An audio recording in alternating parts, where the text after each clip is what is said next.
हमारे पर्व, हमारे त्योहार संदेश यही देते हैं कि आप अपने अंदर की बुराई को भूल जाइए, अपने अंदर की बुराई को मिटाइए और अच्छाई के साथ फिर आगे बढ़िए। लेकिन मुझे शगुफ्ता वो जो एक भाई साहब बोल रहे थे उनका बड़ा क्यूट सा जवाब लगा कि मैं वीडियो बना रहा था। देखिए आज कल ना 2025 की होली हम लोग मना रहे हैं और 2025 की होली सोशल मीडिया वाली होली भी होती है। हर कोई तस्वीरें वीडियोस डालता है। अब भाई लठ मारा है तो वीडियो तो जाना चाहिए ना, लठ पढ़ने का जाना चाहिए वैसे, है ना, तभी रील वायरल होगी, वायरल कंटेंट है ये। चलिए दो खास मेहमान हमारे साथ स्टूडियो में मौजूद है, लेकिन शुरुआत अरुण शुक्ला जी आप ही से करूंगी। अब शुरुआत हम कर रहे हैं भद्रा से। देखिए घड़ियां नजदीक आती जा रही हैं होलिका दहन की, लेकिन साथ ही साथ भद्रा का साया भी है। पहले तो हमें शुभ मुहूर्त बता दीजिए और साथ ही साथ इससे बचने के लिए, क्योंकि अरविंद जी बहुत बार ऐसा देखा गया, मुझे याद है 2024 की भी अगर हम होलिका दहन की बात करें तो तब भी लगभग 11 बजे के आसपास का समय था। लेकिन बहुत से ऐसे इलाके हैं जहां पर लोग वेट नहीं करते या हम कहें कि ज्यादा पेशेंस नहीं, लोग पहले शुरू कर लेते हैं। पहली बात तो शुभ मुहूर्त में किया गया कार्य कितना फलदायी होता है, दूसरा शुभ मुहूर्त क्या है?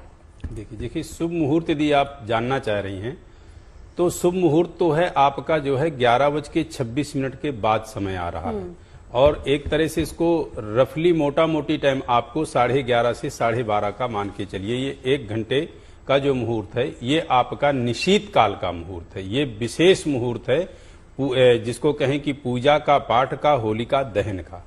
इसके अलावा लोग थोड़ा सा जो है मान लीजिए जो लोग नहीं जागेंगे, जो लोग पहले होलिका दहन कर देंगे तो भद्रा के मुख में ज्यादा जो है अरिष्टता होती है, भद्रा के पुंछ में जो है उतनी अरिष्टता नहीं होती है।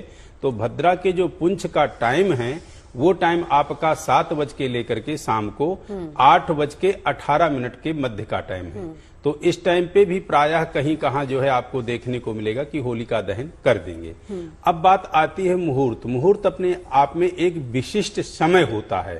देखिए जब मुहूर्त पे आप काम करते हैं तो वह कई हजार गुना फल को प्रदान करता है। आप साधारण में करेंगे तो उसका भी कोई आपको अरिष्ट और पाप नहीं लगेगा, वह भी आपको पुण्य फल प्रदान करेगा, उससे भी आपको लाभ मिलेगा।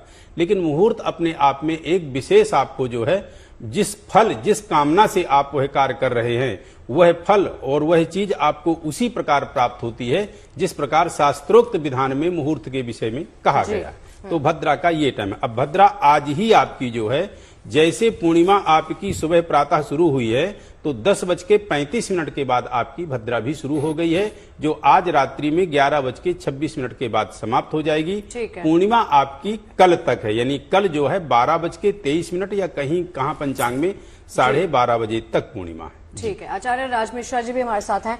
राज जी, कुछ लोग समझते नहीं है कि भद्रा का शाब्दिक अर्थ क्या होता है, उससे शुरुआत कीजिए समझाते हुए, क्योंकि मन में ना ये आता है कि भद्रा का मतलब हम डर जाते हैं कि भद्रा का साया है तो हमारे लिए नेगेटिविटी ही होगा और इसका असर जो है वो बुरा ही होगा।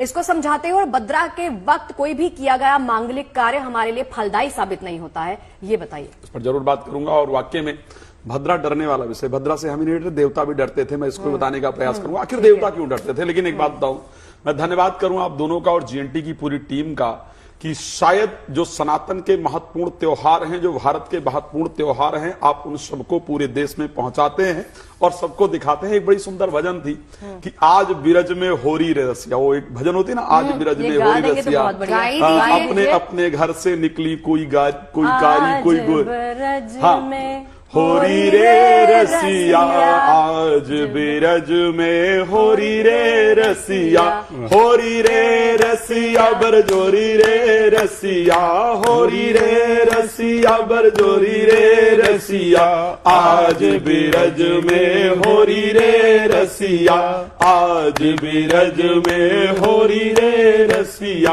एक और बहुत सुंदर है, 2 लाइन आगे फिर चलते हैं। होरी खेले रघुबीरा अवधरा, होरी खेले रघुबीरा, होरी खेले रघुबीरा अवध में, होरी खेले रघुबीरा के करे हाथे कनक पिचकारी, के हाथे कनक पिचकारी, के हाथे अबीरा अवध माँ, होरी खेले रघुबीरा। क्या बात है, क्या बात है। ये खूबसूरती है कि अरविंद जी को भी गवा दिया हमने, इनकी भी इस अवतार में पहली बार देखे हैं। अगला भजन तैयार कर लीजिए। जीएनटी है ही प्रसन्नता का चैनल, है ना।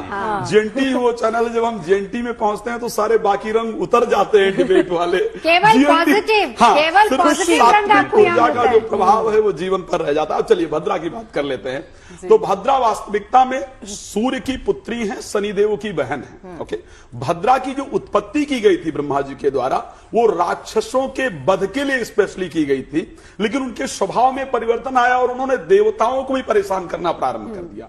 जब देवताओं को भी प्रारंभ किया तो देवताओं ने जाकर के ब्रह्मा जी से शिकायत किया कि भैया ये तो ठीक नहीं है, हमारे पूजा में विघ्न उत्पन्न कर रही है और हमें दिक्कत पहुंचा रही है। भद्रा क्योंकि शनिदेव की बहन है, उन्हीं जैसा उनका स्वभाव भी था।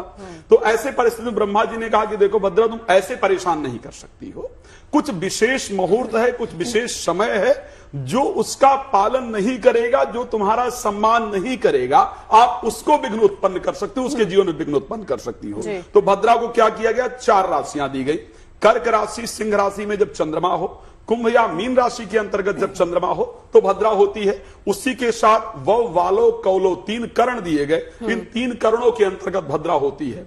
उसका सम्मान ना करने पर जो कार्य आप कर रहे हैं, उससे रिलेटेड जो कार्य है उसमें बाधा उत्पन्न होगा। तो जब हम होलिका मनाते हैं या श्रावणी पर्व मनाते हैं, रक्षाबंधन इत्यादि मनाते हैं, तो क्योंकि होलिका से हम धार्मिक कुछ आते हैं। आज का नियम एक है, बिल्कुल, हम भगवान को 5 रुपए का बूंदी चढ़ा करके 5 करोड़ की डिमांड रखते हैं। बिल्कुल। एक व्यक्ति क्या हुआ कि हनुमान जी के मंदिर जाए और बार बार कहे लड्डू चढ़ाए, भगवान मेरी लॉटरी लग जाए, हनुमान जी मेरी लॉटरी लग जाए। हनुमान जी ने एक दिन घुमाकर एक गधा मांगा, टिकट तो खरीद ले भाई। तो वो वाली जो परिस्थिति होती है, तो क्योंकि आप कुछ पाने के लिए त्योहार को भी मनाते हैं, तो ऐसी परिस्थिति में यदि भद्रा के समय, जब भद्रा पृथ्वी पर हो, उस समय कोई धार्मिक कृत्य किया जाए तो उसका पूरा प्रभाव नहीं प्राप्त होता है। तो इस प्रकार से भद्रा का महत्व है। जी, तो चलिए, अभी तक हमने जाना क्योंकि भद्रा का साया है, भद्रा क्या है और क्यों हमें बचना है, ये सब हमने जाना।